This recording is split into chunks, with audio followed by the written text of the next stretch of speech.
দোস্ত এই যে সারা বছর না না পড়িয়ে এই যে লাস্টে এখন পরীক্ষা যে 2-1 দিন বাকি আছে, যে প্রেশারটা পড়ছে আমার প্রতি, আমার তো প্রেশার লো হয়ে যাচ্ছে। তোর তো লো হয়ে গেছে আর আমার তো অলরেডি হাই হয়ে গেছে। আমি তো বিশাল বিপদে পড়েছি পরীক্ষা নিয়ে। ওরে দোস্ত, এখন তো সে হাসিনা সরকারও নেই যে অটো পাসের সিস্টেম করে যাই হোক করে এবারের মতন বেরোয় যাবো। ওই শালা ডক্টর ইনুস এসে শুনলাম এইবার নাকি এই 17 বছরের ঝাল একসাথে চলবে। কি করা যায়? ওরে তুই চাপ নিস নে, হাসিনা নাই চলে গেছে কিন্তু প্রশ্ন বেচালক গুলো তো যায়নি এখনো। আচ্ছা, ওগুলো তো ঠিক জায়গায় আছে। হাই দোস্ত, তুমি যে আমার এই প্রশ্নের কথাটা বললে, প্রেশারটা যে কতদূর নামাই দিলে, তো বইটা ধরো। বুঝতে পারছো, আমি অনেকটা হালকা হয়ে গেলাম। বুঝতে পারছো? চলো টেনশন করতে হবে না, আমরা এক জায়গায় বসে দেখি কি করা যায়।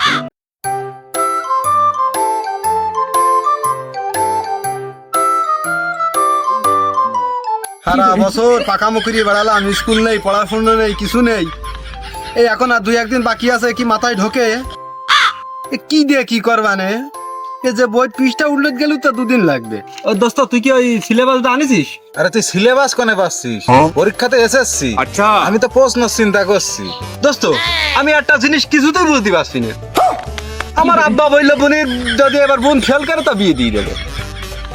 আর আমার বলেছে এবার যদি পরীক্ষায় পাস না করতে পারো তো গোলামের বাড়ি ওই গোইল ঘর আছে, ওর 10-12টা গরু আছে, আমার মাইনে হবে। কেন বোনের সাথে আমার বিয়েটা দিয়ে দিলে ওটা ভালো কাজ করতো না? এই বুড়ো বয়সে গিয়ে পড়াশোনা আর ভালো লাগে? তাহলে তো তুই এত চিন্তা করছিস কেন? তোর তো একটা চাকরি হয়েই গেল। ধর বাড়া, তোর হয় না। আচ্ছা দোস্ত, তুই আমার সাথে ছোট কালে দোস্ত হয়ে তুই কথাটা বললি কি? ওটা কি চাকরি? ওরে সকাল হলি ওই যে 10টা গরু তুই হাঁকবে, ও আমার কুড়োই খাবে 2 হাত দিয়ে। ওটা কোনো চাকরি হইলো? বাড়া, একটা কিছু মাথায় ঢুকছে না। বাড়া কি পড়বো? আরে বিড়ি ধরা, দেখি মাথার মধ্যে কিছু ঢোকে কিনা। দূর বাড়া, না বিড়ি না ধরালে হবে না।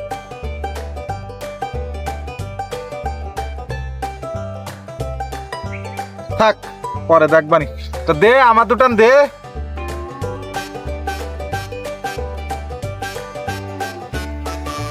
দোস্ত, আসলেই তো কাজ হচ্ছে। মাথার মধ্যে মনে হচ্ছে এবার কিছু ঢোকছে। বলছি যদি মাথার ব্রেন খোলসা করতে তুই 2 বাড়ি দে। তো দে, এবার আগে দুটো টান দিয়ে নি, বুঝছিস?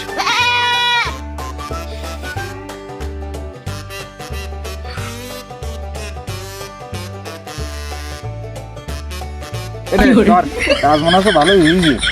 দোস্ত, এই যে এসব অঙ্ক কি কাজে লাগে? এই যোগ বিয়োগ গুণ ভাগ এই করা হলেই তো মনে কর জীবন যাপন করা যায়, সবকিছু হিসেব নিসেব করা যায়। কিন্তু এই A B whole square plus B square এইসব কি দরকার? সব কি কাজে লাগে? আরে দোস্ত, তোর আর কি বলবো, তা আমারও মাথায় ঢোকে না। আমি একটা জিনিস বুঝিয়ে পারলাম না, বুঝছিস? এ বানাইছে কিটা? ওরে দোস্ত, আমার যা মনে হয় ওই সময় এত লোক শিক্ষিত ছিল না, এই জন্যই ভুল ভাল এইসব পাতায় চিজে তাই নেই আমরা পড়িয়ে আছি। তা আমাদের উন্নতি কি করে হবে?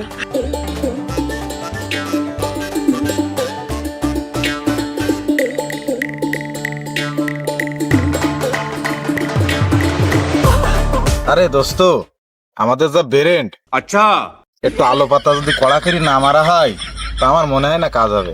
মেলা সময় পরে একটা ভালো কথা বলেছিস। এই আলো পাতা কার কাছে আছে তুই আগে ফোন দে।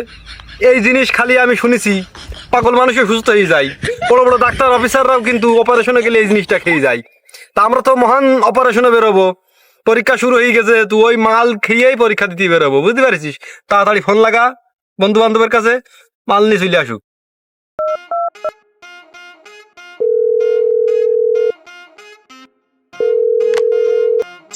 দোস্ত, ফোন তো বন্ধ। বাড়া, তোর একটা কাজ দিলাম তাও করতে পারলি না, একটা কাজই করতে পারিস না শিখময়। দে দেখি, ফোন দিয়ে দেখি দোস্তের কাছে। বলছি দোস্ত, ওই যে কোনো পালি তুই 1 মুড়া গাজার ব্যবস্থা করিস। না রে বন্ধু, এই গাজা গাজা খাওয়া যাবে না। আচ্ছা, এই পরীক্ষা চলতে সামনে, আমার ভুল কি দেখি কইরি ফেলবে না তার ঠিক নেই। আসলেই তুই এখনো ছোট রয়েছিস, তোর এখনো বুদ্ধি জ্ঞান হয়নি। তার কারণ বড় বড় ডাক্তাররা অপারেশন থিয়েটারে যাওয়ার আগে কিন্তু একটা নেই নাই, একটা না মারা পর্যন্ত তারা অপারেশন থিয়েটারে পর্যন্ত যায় না। নাই নাই, বড় বড় কবিরা আচ্ছা, এই যে সব অঙ্ক কবিতা লেখে কমতে এই গাজার খেয়ে। দোস্ত, তুই যদি সুপুত্র হয়ে তোর বাপের মুখ উজ্জ্বল করতে চাস তাহলে 1 মুড়া গাজা নিয়ে পুকুর পাড়ে টান পাই চলি আয়। তাই নাকি? আমিও তো সারা বছর পড়াশোনা করিনি, এরকম যদি হয় আমি এক্ষুনি চলে আসছি, তুই ফোন রাখ। আচ্ছা আচ্ছা আচ্ছা, তাড়াতাড়ি আসিস। রাখ, এক ব্যবস্থা হইল। পরীক্ষায় পাশ করতে চাইলে যত রকমের ব্যবস্থা আমি সব করবো, তা বলে পরীক্ষায় পাশ না করি শুনবো না। কোথায় নিয়ে যাচ্ছিস? ধীরেন্দা, যেখানে নিয়ে যাই অত কথা বইলো না, মুড়া আমাদের দিয়াই লাগবে ইমার্জেন্সি। ইমার্জেন্সি ধীরেন্দা। আমি পরীক্ষার মধ্যে গেছে ব্যস্ত না, আমি খারাপ হতে পারি কিন্তু এত খারাপ না। শোনো ধীরেন্দা, তুমি ভালো হইলে কি খারাপ হইলে ওটা আমাদের দেখার সময় নেই। এখন আমাদের এক মুড়া গাঁজা ইমার্জেন্সি লাগবে, তুমি কিভাবে দিবা সেটা আমরা জানি না, আমি গাছে দিতে পারবো না। ওরা আশিক, ধীরেন্দা, গাঁজা আমাদের এক টুকলা দিয়াই লাগবে, না হলে পরীক্ষায় একটাও আমরা পাশ করতে পারবো না। তোমরা যতই বলো পরীক্ষার ভিতরে আমি গাঁজা বেচতে পারবো না। ওরে ভালো মুখী হবে না। ওরা আশিক, একটু চল এই অবস্থায় নিয়ে। ওরে আমার ছেড়ে দে, তোরা ছেড়ে দে, আমি গাঁজা বেচবো না, ছেড়ে দে। ওরে বাবা, ওরে বাবা, ওরে বাবা, তুই আজ আমার ফেলাই দিলি। আমার কত লেগেছে জানিস? আমার ভুল আর শোন, আমার হাত সম্বন্ধে তোর ধারণা নেই বলো, আমি এক টুকলা গাঁজা বেচবো না। তোমার হাত কোনে থাকলো না থাকলো ওটা আমাদের দেখার সময় নেই। ধরদিন। আরে গুরু, আর তোদের অবস্থা কি? আমার গুরুর এইভাবে তুলে আনিছিস কেন? বললাম না তো। আরে ভাইপো, তুমি এখানে তা আগে বলবা না? আচ্ছা গুরু, আপনি কোনে ছিলেন? এইরা কোন থেকে কি করে ধরে আনলে কেন? আরে বন্ধু, ইকরামুল হাসান আকরাম, সে কথা আর বলিস নে। ওই চান্দুর মোড়ে আচ্ছা, পুরা সাপ্লাই দিচ্ছিল, ওই অবস্থায় আমি আর আকাশ ধরে নিয়ে চলে এসেছি। ইস, তুই কাজ টুক করেছিস কি? এই তো আমার গুরু, এর দিয়েই তো কাটবো আজকে শুরু। আরে ভাইপো, এইসব ছেলেগুলোর কাছে মাল দেওয়া যায়? তুমি যদি একটু ফোন দিতে, আমি নিজে এসে মাল তোমার দিয়ে যেতাম, আরো বানানো দিতাম। যাই হোক ভাইপো, মনে করলাম পরীক্ষার ভিতরে 1 মাস ছেলেবিলের কাছে মালই বিক্রি করবো না। তা তুমি যখন রয়েছো, মাল না দেওয়া ছাড়া তো উপায় নেই। আরে গুরু, বিয়ে ঠিকঠাক করতে পারিনি তোমার শুরু, মনে কোনো রেখো না ইস্যু। কথা হচ্ছে এখন এক টুকলা মাল দাও গুরু। মালটা দাও।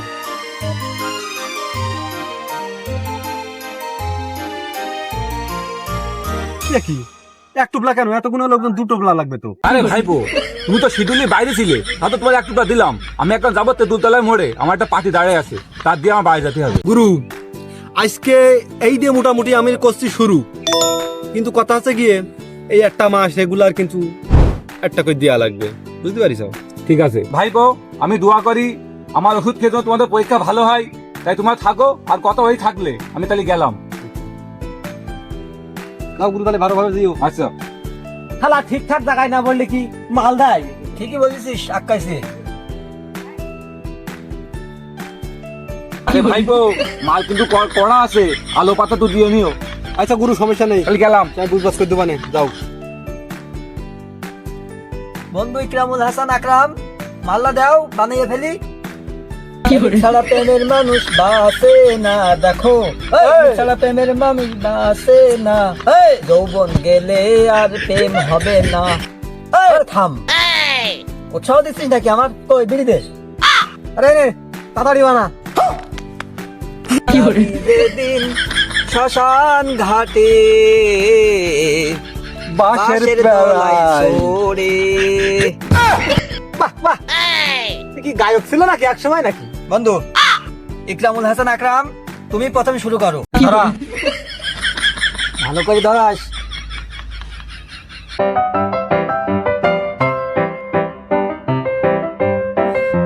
গুরুর হাতের মাল আমি শুরু না করলে কাজই হয় না। নাও।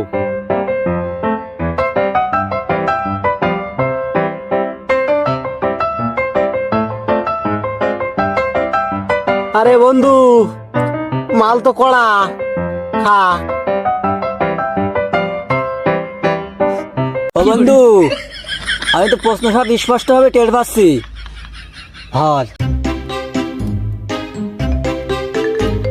আরে বন্ধু, প্রশ্ন তো আমার হাতে রে। এ বন্ধু, কই কই প্রশ্ন কই? কই কই বন্ধু কই? ওরে এই দেখ দোস্ত, প্রশ্নটা কিন্তু ভালোই হয়েছে, পরীক্ষার হলে কিন্তু নিয়ে যাস। একদম ঠিকঠাক লিখতে পারলি ভালো রেজাল্ট হবে।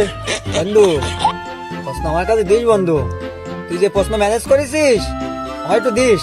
আরে বন্ধু, তোরা টেনশন করিস নে, আমার লিখা হয়ে গেলেই আমি প্রশ্ন বাইরে বেরোয় তোকে হাতে হাতে দিয়ে দেবো। বাহ বাহ, তাহলে ওই গুরুর ওষুধের পাওয়ারটা দেখেছিস? পুরো জাদুকারি ওষুধ রে। আচ্ছা বন্ধু, তোরা থাক, আমি ওই বাসতলায় যে ভালো করে পড়াশোনা করি গে, বুঝলি? তো তোরা থাক। ওকে ওকে ওকে। আচ্ছা, বাংলাদেশে যে কোনো মুহূর্তে বোম পড়তে পারে, সবাই সতর্ক থেকো। ঘূর্ণিঝড় আসবে কালকেরা, কালবৈশাখী ঝড় আসবে আজকেরা।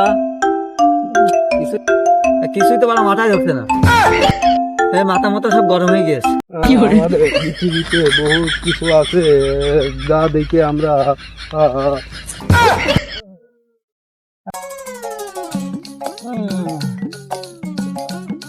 আচ্ছা বই গেল বলে বলে দিই।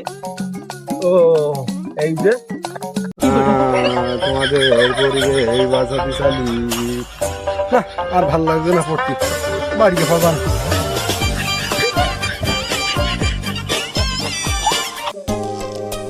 এই ছেলেটা পরীক্ষার অজুহাতে তো কোনো কাজ কাম করছেই না, একটু কাজ কাম করে দিলি আমার তো একটু আগ হয়ে যায়। মনি মনি, এদিকে আয় তো একটু। আব্বা আসছে, দাঁড়াও। কি আব্বা, বুঝলাম না, এই পড়ার সময় শুধু ডিস্টার্ব করো, পরীক্ষা আমার মাথার উপরে, এদিকে শুধু ডাকাডাকি করো, বুঝলাম না বিষয়টা। আরে এত পড়াশুনো করে কি হবে, পড়াশুনো একটু কমাই দিয়ে আমার সাথে একটু কাজ কাম করলে তো আমার একটু সুষম হয়। তা আব্বা, তোমার কাজ আগে না তোমার ছেলের পরীক্ষা আগে, কোনটা? পড়াশুনো তো করেই গেলি, ভালো নাম্বার তো আনতে পারলি না, এবার দেখ পানে কিরকম নাম্বার আনিস। আব্বা দোয়া করো, এবার ভালো নাম্বার এনে দেবো ইনশাল্লাহ। আরে তুই যে কি নাম্বার আনবি সে তো আমার জানা আছে, আগের দিন যে বললাম ওই পাশের বাড়ি জরিনা আন্টির নাম্বারটা আমার কাছে এনে দে, তুই কি করলি? আনলি ও স্বামীর নাম্বার, ও স্বামীর সাথে আমার এখন গ্যাঞ্জাম চলছে। রে বুকে কষ্ট, কষ্ট রে বুকে কষ্ট। আচ্ছা খোকা, নাম্বার তো আনবি বলছিস, তাহলে তোর ওই ম্যাডামের নাম্বারটা পরীক্ষা শেষে একটু আমার কাছে এনে দিস। হায় হায় আব্বা, তোমার ছেলে আর কদিন পরে যে কলেজে উঠবে, তোমার তো স্বভাব চরিত্র আমি কিঞ্চিত পরিমাণ পরিবর্তন দেখলাম না। ওরে আমার স্বভাব যদি ভালোই হইতো তা তুই কে দুনিয়ার মুখ দেখতে পাতিস? অত পণ্ডিত হইস নে, যা এখান থেকে যা। তাহলে গেলাম, তুমি থাকো। ওরে অত পড়াশোনা করে কিছু হবে না, আমার একটু কাজ কাম করে দিলে তো আমার একটু আগ হয়ে যায়। পরে এসে দেখা যাবে নি, পরে দেখা যাবে নি, দেখবানি। আর ওই ম্যাডামের নাম্বারটা আনিস কিন্তু।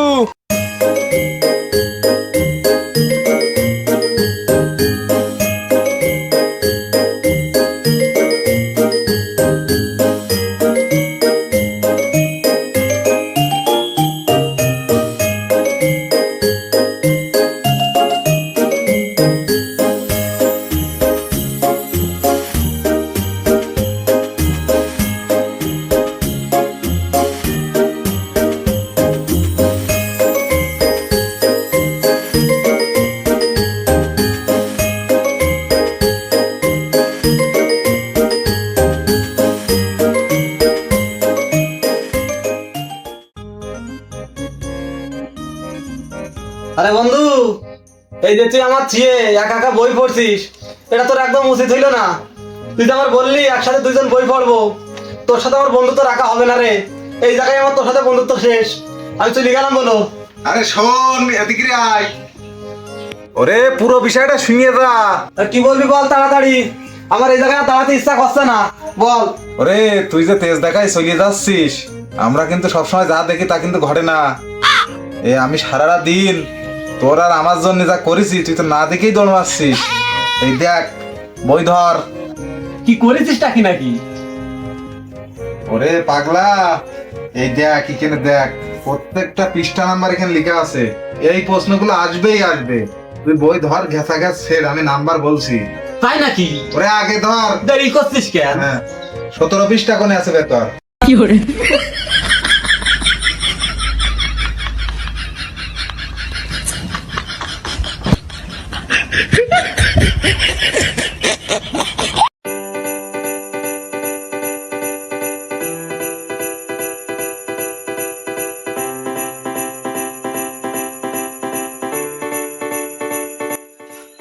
আরে বন্ধু, টেনশন করার কোনো দরকার নেই, পাস নিশ্চিত, পাস কেউ থাকতে পারবে না।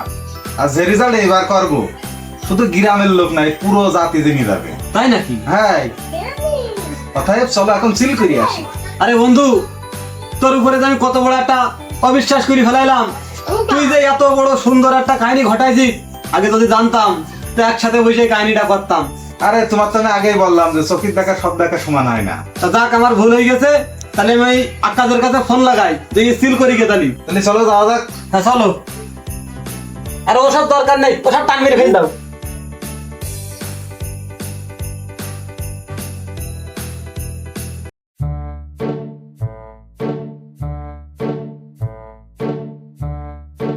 ওরে আকরাম, মই বগলে কাঁচা মেরে কোনে মারাতে গেলি? এদিক সরিয়াই। শুয়োর ডাকছে, দেখো তুমি ছেলেকে ওইভাবে ডাকে। যাই আগে। আব্বা, আমার জীবনটা তো শেষ হয়ে গেল।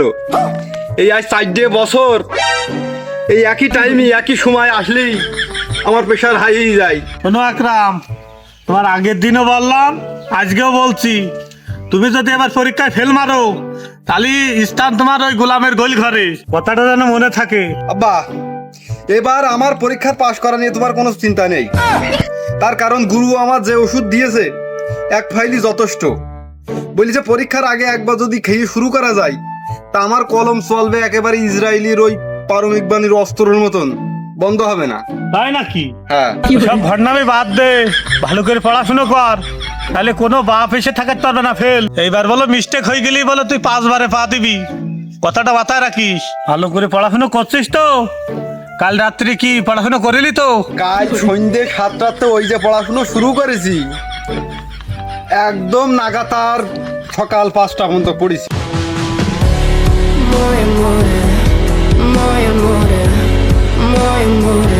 ওরে শয়তান, কাল তো 9টাতে 6টা পর্যন্ত কারেন্ট ছিল না, তা তুই পড়লি কখন?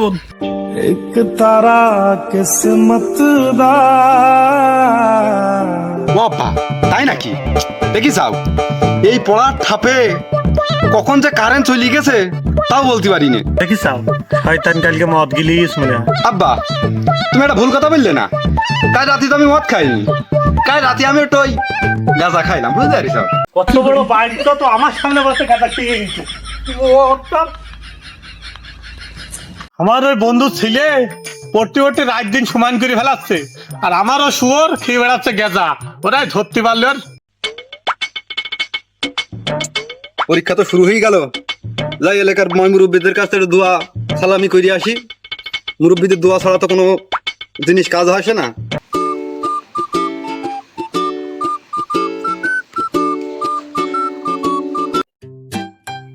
চাচা, আসসালামু আলাইকুম। ওয়ালাইকুম আসসালাম। চাচা, বলছি কি ওই আজকে তো আমার এসএসসি পরীক্ষা শুরু, তা একটু ওই দোয়া করে দিয়েন যাতে ভালোভাবে আমি পরীক্ষায় উত্তীর্ণ হতে পারি, সুষ্ঠু মস্তিষ্কই বসে পরীক্ষাটা দিতে পারি। তাদের একটু দোয়া দরুদ করে দেন। দোয়া তো বাপু তোমার 4 বছর ধরে করছি, দোয়া কাজে তো আসে না। কোন ভাবে দোয়া করলে তোমার একটু কাজে আসে তুমি আমার বলি দাও তো। বলছি চাচা, আমি তো এর আগে 4 বার পরীক্ষা দিয়েছি, 2বার কিন্তু আমার স্কুলের হলের থেকে বের করে দিয়েছে ঘাট ধরিয়ে। তার একটাই মাত্র কারণ, সেটা হচ্ছে আমি একদম সৎ নীতিমান ছেলে। আমি যখন পড়াশোনা শেষ করে যখন পরীক্ষা দিতে যাই, চারিপাশে ছেলে মিলে যে এত পরিমাণ আমার ডিস্টার্ব করে, তার কারণ আমার তো দয়ার শরীর, আমি তো না বলি থাকতে পারি না। এই কারণে গত 2 বছর ফেল হয়ে গেছে।